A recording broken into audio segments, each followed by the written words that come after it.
Hi, it's Melinda here. This is week 5 of my collaboration with Eileen from Scrapmazing. Just as a reminder, we pulled a stash kit from this mood board from Studio Calico. This week, it's my turn to pick a sketch. This is by Susan Stringfellow from sketchysavvy.blogspot.com. I will link it below.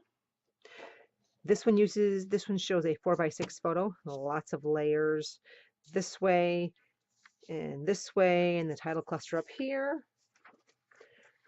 I am going to use these two photos of my Weimaraner and see what else I can pull from the sketch. Below in the description box, you will find links to Eileen's YouTube channel and also to this sketch. So I'll stick you on fast forward and we'll get this moving. Thank you again for watching.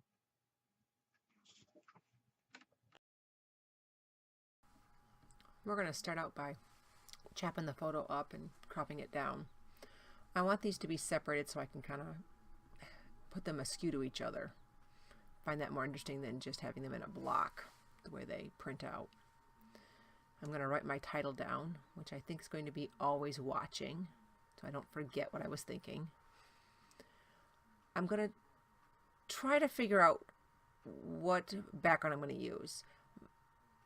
I'm always going to white, so I'm going to try to challenge myself to use a patterned paper. Though I did have pulled white just to be on the safe side. I'm not averse to using patterned paper. I just struggle with it a little bit more, so plain is kind of my go-to. So now I'm thinking, okay, if I go with the white, I can border it. And I'm trying to tell myself, no, you really need to try a pattern paper. I'm going to leave it here, but I'm really trying to challenge myself. I thought if I know the layers, I'll know what color I can use. So I know I want to use this rainbow because it brings in all the colors of the kit. And that will be the most helpful to me. So I'm going to rip this.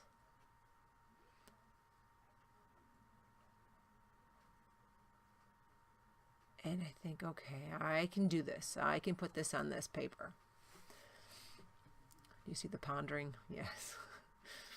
I said, going to be bold. I'm just going to do it. And it's not really all that bold. It's a black and white heart. It shouldn't be that scary for me. But so I'm going to flip through and try to find some more layers. But I thought maybe I should do the title first so I know what I'm working with. And I thought maybe I would use these letters again. But I get all the letters out there, which then one of the bad things about this is that you have to dig for the letters. They aren't just out there for you to see. But it's way too long. And I put it up there. And it's just way too long. So I'm thinking, no. But I'm going to put the always in this white font. I'm pondering whether I want to just make the strip of paper up there longer to fit that and how it's going to affect the rest of the layout. There's just some sketches that I struggle with, and I picked this sketch, but I'm struggling with it.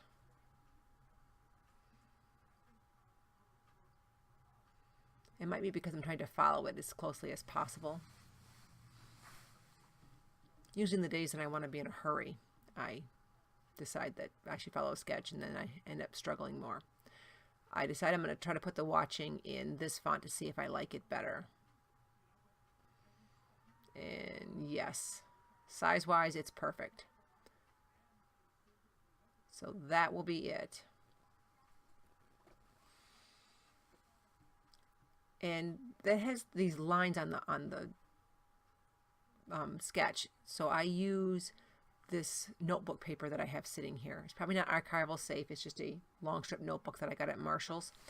But it gave me the look I wanted. They have the big chunks of embellishments, the circles and the stars, so I decide this is a great place to use my brads that I've vowed to use on every layout in this whole collaboration series. They are my least used item in my scrap room. So that's why I challenge myself to use them on every layout. So I'm going to go ahead and choose the ones I want to use. I'm going to cut the backs off so that they're not necessarily brads anymore. They're more like metal enamel dots. That makes it easier to use for me. I would be bold and just do it to all of them, but they'd be harder to store that way, harder to see. So I leave them on the cards.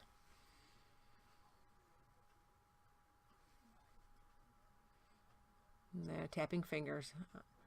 I'm not liking the busy background.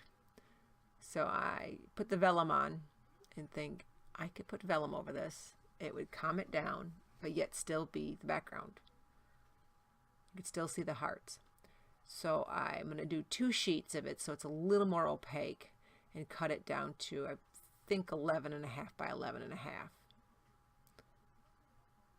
Just need to make sure they're straight.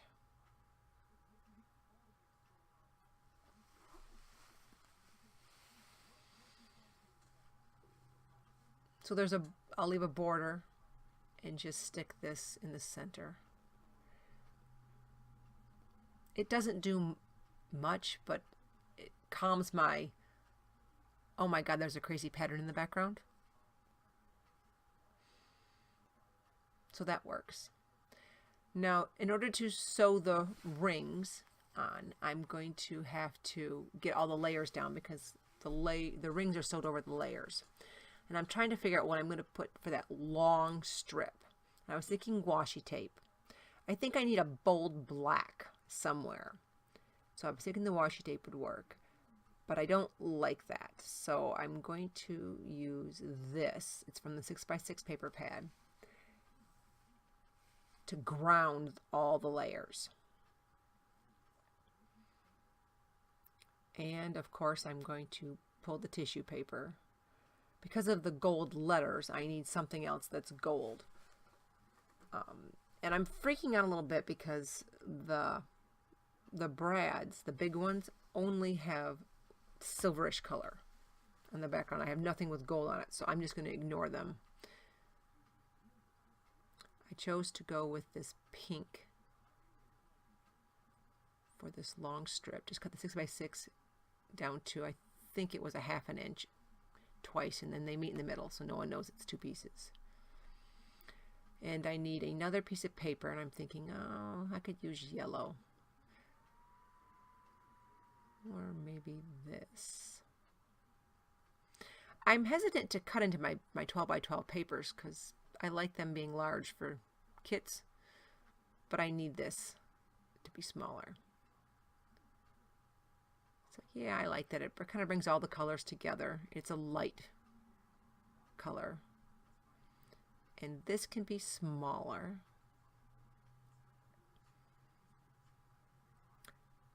And I might use that up at the top instead of that wider strip where the title's going to be. So I set it aside. Just cut that down to size by ripping it.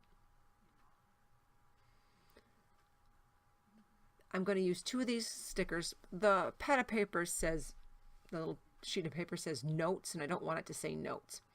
So I put the sticker up that says it's all perspective. I've decided that I'm going to use this on the striped layer.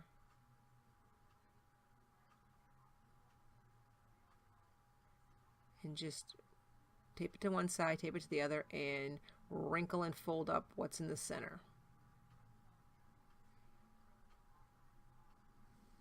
I'm going to trim it down so that it's pretty close.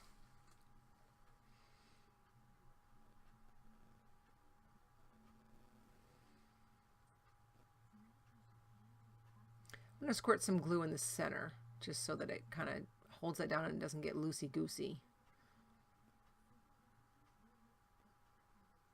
It'll dry eventually and it'll be nice and secure. I don't worry too much about it while I'm doing the layout though.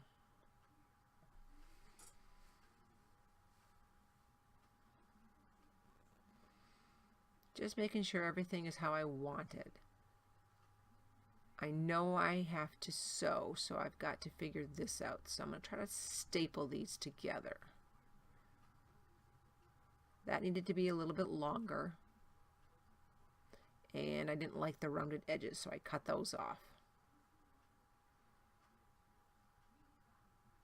They were just moving around too much. I need to glue those two strips together to be one. A little bit of glue on that so that they're lined up. And I think I'm going to staple that together. I think I'm going to staple it right to the vellum where I need it. Then I realized I did not staple it to the bottom vellum, just so I didn't need to do it again. So both vellum pieces are stapled together at that spot. I need another something up there. And I'm thinking I'm going to carry the black up there. I'm going to secure all this as much as I possibly can. And then I decide, yeah, I think I'm going to use this black, but I'm going to rip it down. I rip it down and I put it back together so there's a ripped edge on both sides. Though once I put the strip down, it really hides most of the bottom one, but that's okay.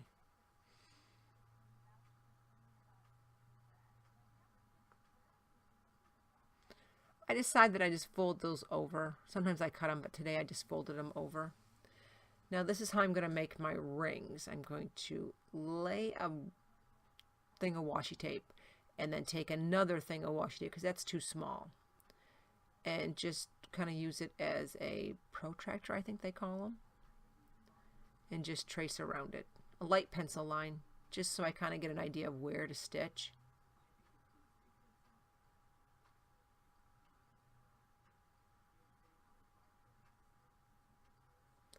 I don't want to stitch onto the striped paper, so I should have actually taken it off and just sewed without it, but I end up having to fold it up and bend it up over the sewing machine.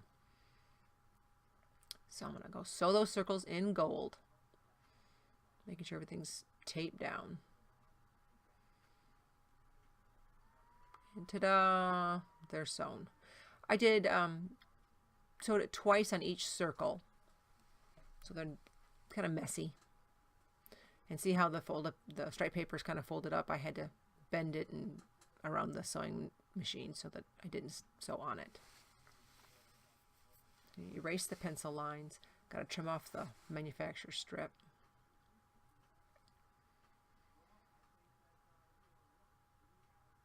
Now, for the most part, the layout is pretty much done. The major components are in place. I just have to put all the embellishments on.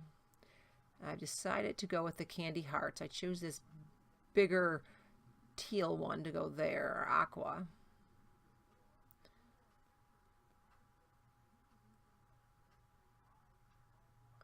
I'm going to need to get these photos down, and I'm going to put them down, hook them together first, and then use fun foam to pop them up just a smidge.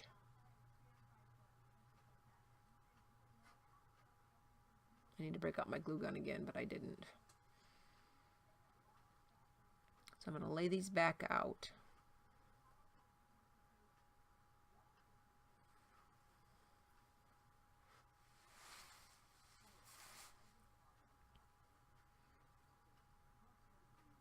Just deciding how I want them. I pull another strip from the Tim Holtz pad that says, "Never doubt your instinct," and I stick it right down there. And I thought, you know what, let's just put the title down. It's floating around and I just don't know how it's going to look. So I just figured stickers. If I don't like it, I can always redo it.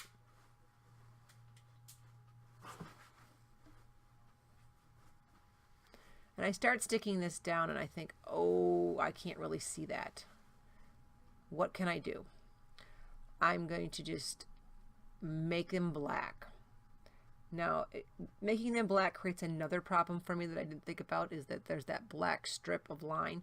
so they're not necessarily any more readable than they were when they were white. But I feel better that they're black, I guess.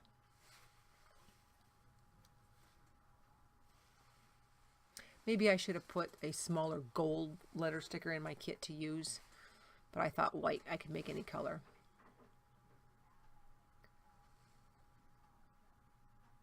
I just use foam, or I don't know what these are called, pop dots, zots maybe. They're not foam, they're just regular glue dots. And they work great on the big ones. On the smaller ones, I have to take a smaller one and roll it up. And they tend to kind of float around a little bit. They're not ideal. So I need to go back and hot glue those down because they're not working out. Especially the two little ones. Just to make sure nothing falls off. That's my go-to thing to do. I start out in pencil and I write, Remy is never very far away from a project and never misses a chance to beg for cookies. Really simple. Now on the bottom, I make a mistake. I meant this to be more lines and just have the date really close. So I set the date and it has a little line of hearts on it. And I test stamp it. No problem. Get my stamp ink out. This is where I test stamp it. Yep, I like that. Okay, and upside down. Ugh. Okay, I think, crap, that's not going to look good. So I go through the paper pad real quick and see what do I have that I can add right there. And I choose the strip at the top that you normally throw away, and I just stick it right there. And I think I'm going to need a second piece, but second piece is a no-go. I don't like it. I think because it had some weird thing that it said when I put it the way I did it. So I'm checking to verify that it's the right direction. And I'm going to stamp it again and again, 3 times, messily, just so the date's there. So it's not ideal, but it's what I got. And with that, the layout is done. Give you some close-ups here. All in all, not my favorite sketch, but I think it's because I was trying to stick close to it. I'm going to show you how they look together. Most of the time I don't care if it looks too much like the sketch, but obviously today I thought I needed to look as much like it because I picked it. Thank you for watching. Check out Eileen's from Scrapmazing, her channel. She makes amazing layouts and I'm loving this collaboration with her. As always, if you have any questions, leave them below. I do my best to answer them as soon as possible. And if you haven't subscribed yet, please do. Thank you very much. Bye.